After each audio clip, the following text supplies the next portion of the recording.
राधे राधे, जय श्री कृष्णा। मैं सीमा सिंह आप सभी को सादर प्रणाम करती हूँ। आज हम कमला पुरुषोत्तम एकादशी की व्रत कथा सुनेंगे। प्रत्येक तीसरे वर्ष में पुरुषोत्तम मास में आने वाली एकादशी को कमला पुरुषोत्तम एकादशी अर्थात पद्मनी एकादशी, पुरुषोत्तमी एकादशी अनेक नामों से जानते हैं। कमला पुरुषोत्तम एकादशी बहुत ही दुर्लभ मानी जाती है, क्योंकि यह तभी आती है जब अधिक मास यानी मल मास लगता है। मल मास का महीना भगवान श्री कृष्ण को समर्पित है।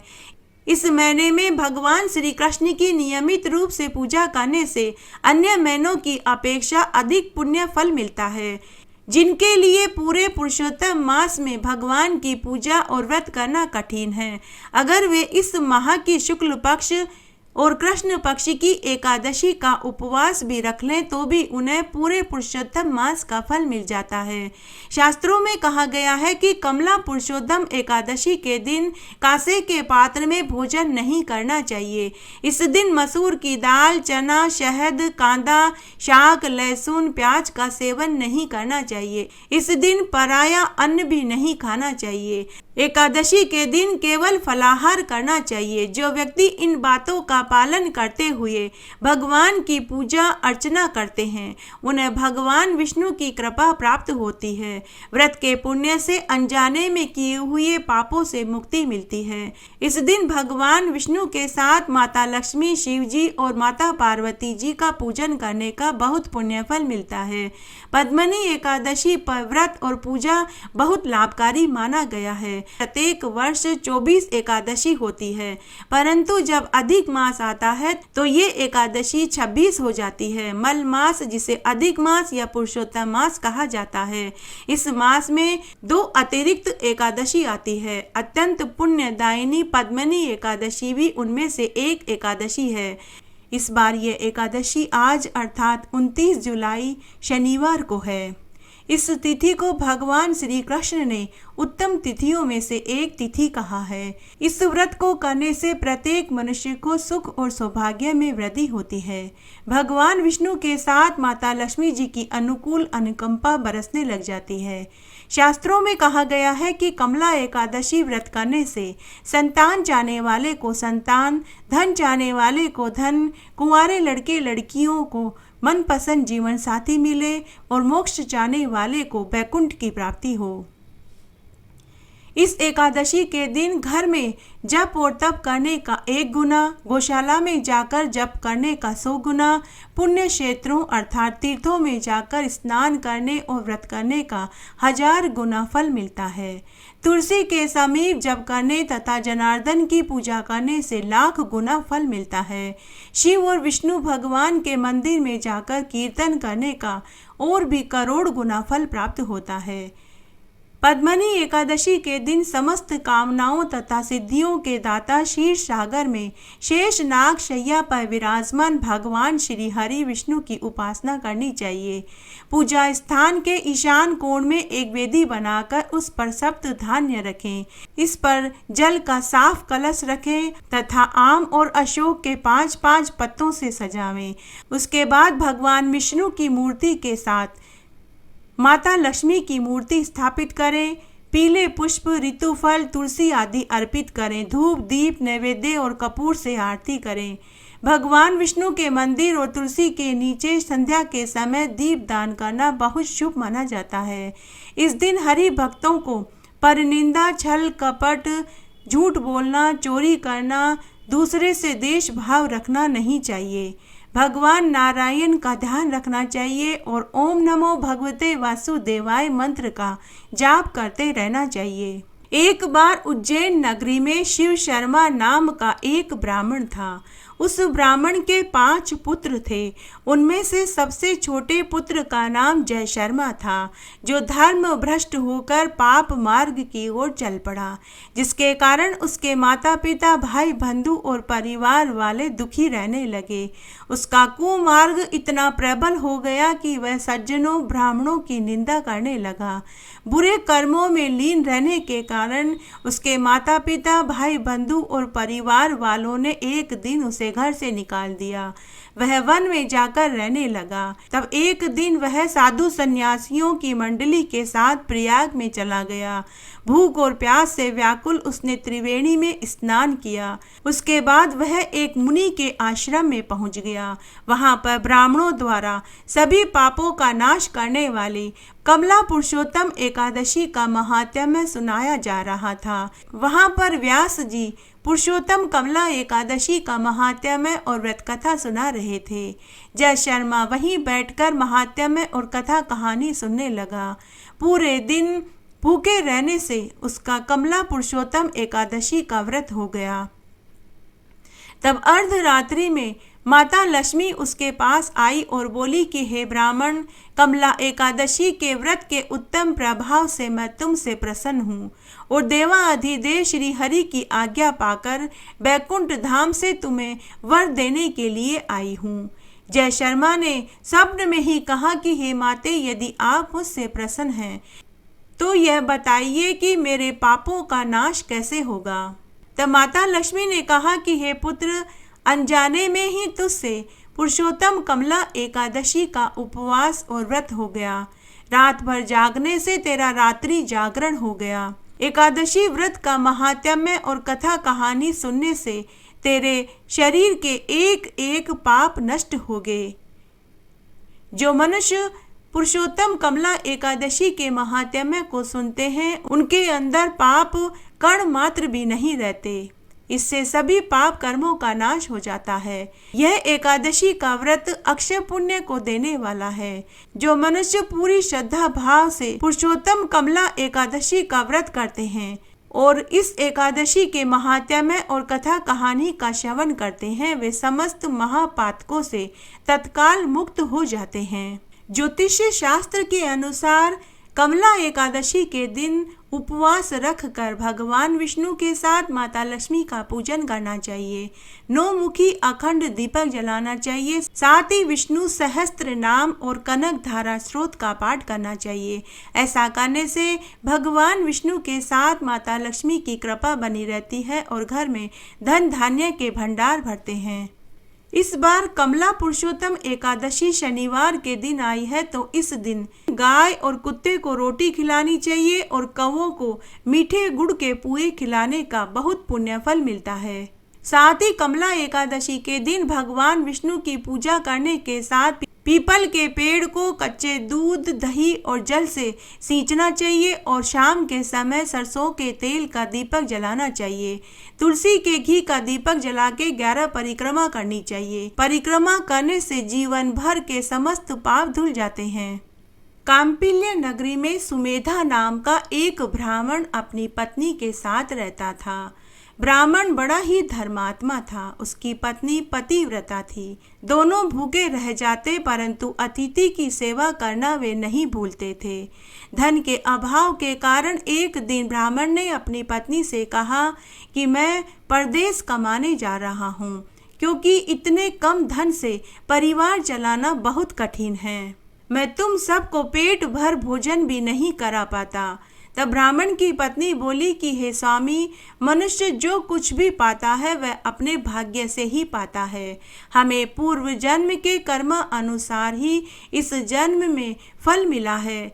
गरीबी और अमीरी हमें हमारे कर्मों से मिलती है। जो प्रभु की इच्छा होगी वही होगा। पत्नी की बात सुनकर ब्राह्मण को बात जच गई। उसने परदेश जाने का विचार त्याग दिया। एक दिन संयोगवश कौंडिल्य ऋषि उनके घर आए। कौंडिल्य मुनि को घर आया देखकर दोनों ब्राह्मण दंपति बहुत प्रसन्न हुए। उन्होंने कौंडिल्य मुनि का खूब आदर सत्कार किया। उनके चरणों को धोकर चरणों उद्दक को सिर पर छिड़का और उन्हें कंद मूल फल खाने के लिए दिया। ब्राह्मण दंपति के सेवा भाव को देखकर कौंडिल्य मुनि बहुत खुश हुए। तब कौंडिल्य मुनि ने कहा कि मैं तुम्हारी सेवा से अति प्रसन्न हुआ, तुम कोई वरदान मांगो। तब ब्राह्मण दंपति ने गरीबी दूर करने का उपाय पूछा। तब कौंडिल्य मुनि ने कहा कि पुरुषोत्तम मास की कमला एकादशी आने वाली है। तुम दोनों पति पत्नी पूरे विधि विधान से पुरुषोत्तम मास की कमला एकादशी का व्रत करो। उस दिन भगवान विष्णु और माता लक्ष्मी का पूजन करो। तुम्हारे घर की सारी दरिद्रता दूर हो जाएगी। कौंडिल्य मुनि ने कहा कि पद्मनी एकादशी को कमला एकादशी भी कहते हैं। इस एकादशी का व्रत करने से घर में धन वैभव बढ़ता है, पापों का नाश होता है और मरने के बाद सद्गति मिलती है। कौंडिल्य मुनि ने ब्राह्मण दंपति से कहा कि हे वत्स, एक बार धन अधिपति कुबेर ने भी इस एकादशी का व्रत किया था, जिससे प्रसन्न होकर भगवान भोलेनाथ ने उन्हें धनाध्यक्ष का पद प्रदान किया। कौंडिल्य मुनि की बात सुनकर दोनों ब्राह्मण दंपति बहुत खुश हुए। उसके बाद कौंडिल्य मुनि ब्राह्मण दंपति को आशीर्वाद देकर चले गए। दूसरे दिन दोनों ब्राह्मण दंपति ने पुरुषोत्तम मास की पद्मनी एकादशी का व्रत पूरे विधि विधान से किया, जिससे उनकी गरीबी दूर हो गई और पृथ्वी पर वे अनेक वर्षों तक आनंद सुख भोग कर मरने के बाद विष्णु भगवान के उत्तम लोक को चले गए। एक बार अर्जुन ने भगवान श्री कृष्ण से कहा कि हे भगवान, अब आप हमें अधिक मास लोध मास की शुक्ल पक्ष की एकादशी के बारे में बताइए। इस एकादशी का क्या नाम है, व्रत का क्या विधान है, इसमें कौन से देवता का पूजन करना चाहिए और इस व्रत को करने से क्या फल मिलता है। तब भगवान श्री कृष्ण अर्जुन से बोले कि हे पार्थ, वैसे तो प्रत्येक साल में 24 एकादशी होती है, परंतु जब पुरुषोत्तम मास आता है तो उस साल 26 एकादशी आती है। अधिक मास की एकादशी अनेक पुण्य फल को देती है। पुरुषोत्तम मास की शुक्ल पक्ष की एकादशी का नाम कमला एकादशी, पद्मनी एकादशी, पुरुषोत्तमी एकादशी अनेक नामों से जाना जाता है। इस पुरुषोत्तम मास की दोनों एकादशी के व्रत से मनुष्य विष्णु लोक को जाता है। यह एकादशी अनेक पापों को नष्ट करने वाली तथा मुक्ति और भुक्ति और भक्ति को देने वाली है। इसके फल व गुणों को तुम ध्यान से सुनो। व्रती को दशमी के साय के समय व्रत शुरू करना चाहिए। एकादशी के दिन प्रातः नित्य क्रिया से निवृत्त होकर पुण्य क्षेत्र में स्नान करना चाहिए। उस समय गोबर, मृतिका, तिल, कुश, आमल के चूर्ण से स्नान करना चाहिए। स्नान करने से पहले शरीर में मिट्टी लगाते हुए यह प्रार्थना करनी चाहिए कि हे मृतिके, मैं तुमको नमस्कार करता हूँ। तुम्हारे स्पर्श से मेरा शरीर पवित्र हो जाए। समस्त औषधियों से पैदा हुई और पृथ्वी को पवित्र करने वाली तुम मुझे भी शुद्ध करो। ब्रह्मा के थूक से पैदा होने वाली तुम मेरे शरीर को छूकर मुझे पवित्र करो। हे शंख चक्र गदाधारी देवों के देव, हे जगन्नाथ, आप मुझे स्नान के लिए आज्ञा दीजिए। उसके बाद वरुण मंत्र को जप कर पवित्र तीर्थों के अभाव में उनका स्मरण करते हुए किसी तालाब में स्नान करना चाहिए। स्नान करने के पश्चात स्वच्छ सुंदर वस्त्र धारण करके संध्या तर्पण करके मंदिर में जाकर भगवान की धूप दीप नैवेद्य से पूजा करनी चाहिए। भक्तजनों के साथ भगवान के सामने पुराण की कथा सुननी चाहिए। अधिक मास की शुक्ल पक्ष की पद्मनी एकादशी का व्रत निर्जला रहकर करने से अधिक पुण्य फल मिलता है। यदि मनुष्य में निर्जला रहने की शक्ति नहीं है तो जलपान, अल्पाहार और फलाहार करके भी उपवास किया जा सकता है। रात्रि जागरण, भजन कीर्तन में बितानी चाहिए।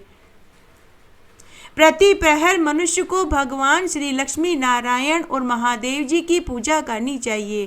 पहले प्रहर में भगवान को नारियल, दूसरे प्रहर में बेलपत्र, तीसरे प्रहर में सीताफल और चौथे प्रहर में सुपारी, नारंगी अर्पित करनी चाहिए। ऐसा करने से पहले प्रहर में अग्निहोम का, दूसरे प्रहर में वाजपेयी यज्ञ का, तीसरे प्रहर में अश्वमेध यज्ञ का और चौथे प्रहर में राजसूय यज्ञ करने का फल मिलता है। इस व्रत से बढ़कर संसार में कोई दूसरा यज्ञ, तप, दान, पुण्य और व्रत नहीं है। इस एकादशी का व्रत करने वाले मनुष्य को समस्त तीर्थों और यज्ञों में जाकर स्नान करने, व्रत करने, दान पुण्य करने जितना फल मिल जाता है। इस तरह द्वादशी के सूर्य उदय तक जागरण करना चाहिए और स्नान करके ब्राह्मणों को भोजन कराना चाहिए। एक समय कार्तवीर्य ने रावण को अपने बंदी गृह में बंद कर लिया। उसे मुनि पुलस्त्य जी ने कार्तवीर्य से विनय करके छुड़ाया। इस घटना को सुनकर नारद जी ने पुलस्त्य मुनि से पूछा कि हे महाराज, उस मायावी रावण को जिसने समस्त देवताओं सहित इंद्र को जीत लिया, कार्तवीर्य ने किस प्रकार जीता, वह मैं पूरा विस्तार से सुनना चाहता हूँ। इस पर पुलस्त्य मुनि बोले कि हे नारद मुनि, पहले कृतवीर्य नाम का एक राजा राज्य करता था। उस राजा के 100 स्त्रियां थी। उसमें से किसी से भी राजा को औलाद सुख की प्राप्ति नहीं हुई। तब राजा ने आदर पूर्वक पंडितों को बुलाया और पुत्र की प्राप्ति के लिए यज्ञ किया, परंतु सब असफल रहा। जिस प्रकार दुखी मनुष्य को भोग नीरस मालूम पड़ता है, उसी प्रकार राजा को राज्य पुत्र के बिना जीवन दुखमय लग रहा था। अंत में तप के द्वारा ही सिद्धियों को प्राप्ति जानकर तपस्या करने के लिए राजा वन में चला गया। उसकी स्त्री भी, जो हरिश्चंद्र की पुत्री प्रमद थी, वस्त्र अलंकारों को और कीमती आभूषणों और रेशमी वस्त्रों का त्याग कर साधारण तपस्वी के वस्त्र पहनकर पति के साथ वन में तपस्या करने के लिए चली गई। उस स्थान पर वे दोनों 10,000 वर्ष तक तपस्या करते रहे, परंतु उन्हें सिद्धि प्राप्त नहीं हुई। राजा के शरीर में केवल हड्डियां ही हड्डियां रह गई।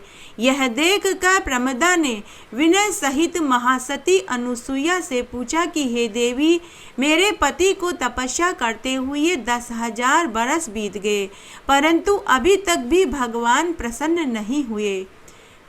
अगर इस तरह से भगवान प्रसन्न नहीं होंगे तो हमें पुत्र रत्न की प्राप्ति कैसे होगी? कृपया करके आप ही हमें कोई उपाय बताइए। इस पर अनुसुईया बोली कि हे प्रमदा, अधिक मास जो कि 36 महीने के बाद आता है, उसमें 2 एकादशी होती है। इसमें शुक्ल पक्ष की एकादशी का नाम पद्मनी और कृष्ण पक्ष की एकादशी का नाम परमा है। तुम इन दोनों एकादशी का व्रत करो, इससे तुम्हें पुत्र रत्न की प्राप्ति अवश्य होगी और तुम्हें भगवान जरूर दर्शन देंगे। उसके बाद प्रमदा ने देवी अनुसुईया की बताई विधि के अनुसार पुरुषोत्तम मास की दोनों एकादशी का निर्जला रहकर उपवास किया। तब एक दिन भगवान विष्णु प्रमदा की भक्ति से प्रसन्न हुए और उससे दर्शन देकर कहा कि हे कल्याणी, मैं तुम्हारी भक्ति और व्रत से प्रसन्न हुआ, तुम कोई वरदान मांगो। तब रानी ने कहा कि हे ईश्वर, अगर आप मेरी भक्ति, पूजा और व्रत से प्रसन्न हैं तो आप यह वरदान मेरे पति को दे दीजिए। प्रमदा का वचन सुनकर भगवान विष्णु बोले कि हे प्रमदा, मल मास मुझे सबसे अधिक प्रिय है, उसमें भी एकादशी तिथि मुझे सबसे अधिक प्रिय है। इस एकादशी का व्रत और रात्रि जागरण तुमने पूरे विधि विधान और निस्वार्थ भाव से किया, इसलिए मैं तुम पर अत्यंत प्रसन्न हुआ। इतना कहकर भगवान विष्णु बोले कि हे राजन, तुम अपनी इच्छा के अनुसार वरदान मांगो, क्योंकि तुम्हारी स्त्री ने पुरुषोत्तम मास की दोनों एकादशी का निर्जला रहकर निस्वार्थ भाव से उपवास, व्रत और दान पुण्य और रात्रि जागरण किया। भगवान की मधुर वाणी सुनकर राजा बोले कि हे ईश्वर, आप मुझे सबसे श्रेष्ठ, सबके द्वारा पूजित, आपके अतिरिक्त देव, दानव, मनुष्य आदि से अजय उत्तम पुत्र दीजिए। भगवान तथास्तु कहकर अंतर्ध्यान हो गए। उसके बाद वे दोनों अपने राज्य को पुनः आ गए। उन्हीं के यहाँ कार्तवीर्य पुत्र पैदा हुआ। वह भगवान के अतिरिक्त सबसे अजय थे। कार्तवीर्य ने ही रावण को जीत लिया। यह सब पद्मनी एकादशी के व्रत के प्रभाव से हुआ था। इतना कहकर पुलस्त्य मुनि वापस अपने स्थान को चले गए। तब भगवान श्री कृष्ण अर्जुन से बोले कि हे पांडु नंदन अर्जुन, यह मैंने तुम्हें पुरुषोत्तम मास की शुक्ल पक्ष की एकादशी की कथा और महात्म्य सुनाया। जो मनुष्य पुरुषोत्तम मास की पद्मनी एकादशी का व्रत करते हैं, वे इस जीवन के समस्त सुखों को भोग कर मरने के बाद विष्णु लोक को प्राप्त होते हैं। पद्मनी एकादशी का व्रत करने से व्यक्ति को पूर्व में किए कर्मों और पापों से मुक्ति मिल जाती है। साथ ही इस व्रत के पुण्य प्रभाव से व्रती की सभी सांसारिक इच्छाएं पूरी हो जाती है। पुराण के अनुसार जो व्यक्ति पद्मनी एकादशी का व्रत का पालन सच्चे मन से करते हैं उन्हें मरने के बाद विष्णु लोक की प्राप्ति होती है। इस व्रत को करने से व्यक्ति हर प्रकार की तपस्या, यज्ञ, व्रत आदि से मिलने वाले पुण्य के समान फल पाता है। ऐसी मान्यता है कि सर्वप्रथम भगवान श्री कृष्ण ने अर्जुन को पुरुषोत्तम एकादशी के व्रत की कथा को सुनाकर इसके महात्म्य से अवगत कराया था। कहते हैं अधिक मास की शुक्ल पक्ष की पद्मनी एकादशी का व्रत निर्जला करना चाहिए। इस तरह आज हमने कमला पुरुषोत्तम एकादशी का महात्म्य और व्रत कथा सुनी। आशा करती हूँ यह आपको जरूर पसंद आएगी। मेरे साथ बने रहने के लिए आपका धन्यवाद। आगे आने वाली कथा कहानियों के लिए भी आप इसी तरह मेरे साथ बने रहें। धन्यवाद।